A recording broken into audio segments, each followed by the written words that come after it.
overseas workers living in Taiwan battle it out on the football pitch for a unique crown, the Migrant Workers World Cup. We have people from Thailand, from Indonesia, Philippines, and then we have what we call the white-collar workers. So we're trying to bring the foreign community together. The event, held by the Global Workers Organization, aims to show solidarity with laborers at the FIFA World Cup in Qatar. Authorities there have leaned heavily on migrant workers to prepare for the tournament.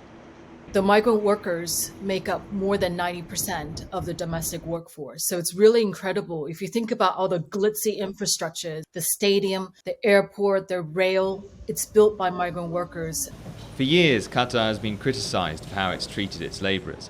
Along with numerous reports of workplace injuries, rights groups say thousands have died. And according to human rights researcher Bonnie Ling, few of those deaths have been properly investigated. The problem is Qatari authorities often, record migrant death as unexplained death. So the numbers are not transparent. Qatar says the World Cup will be a, quote, catalyst for the progress of workers' welfare and labour reform. But rights groups say there's been little momentum in addressing concerns. And that's why organisers of this tournament say events like this are necessary to support the rights of workers around the world.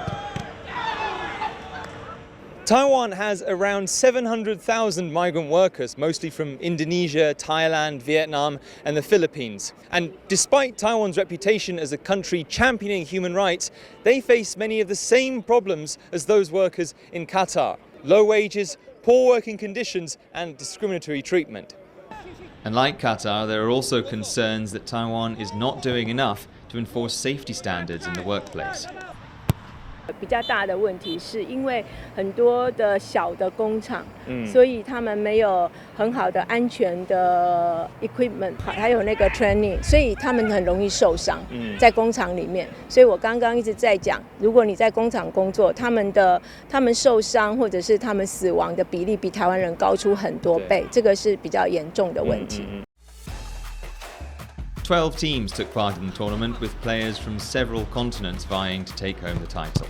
The competitors were a mix of students, factory workers, labourers and professionals. It was an opportunity to play a game they love and highlight issues that affect many of them.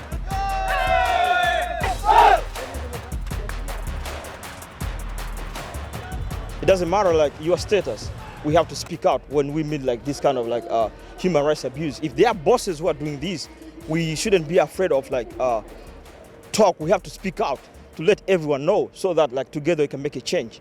And one of the biggest changes needed, according to campaigners, is in the recruitment process, which locks workers into a cycle of debt. We know about them coming to Taiwan in debt, right? Because they have to pay for their job in Taiwan. And that is a problem. And that is a problem also for workers going to Qatar. We exist in the world where there are parallel recruitment structures.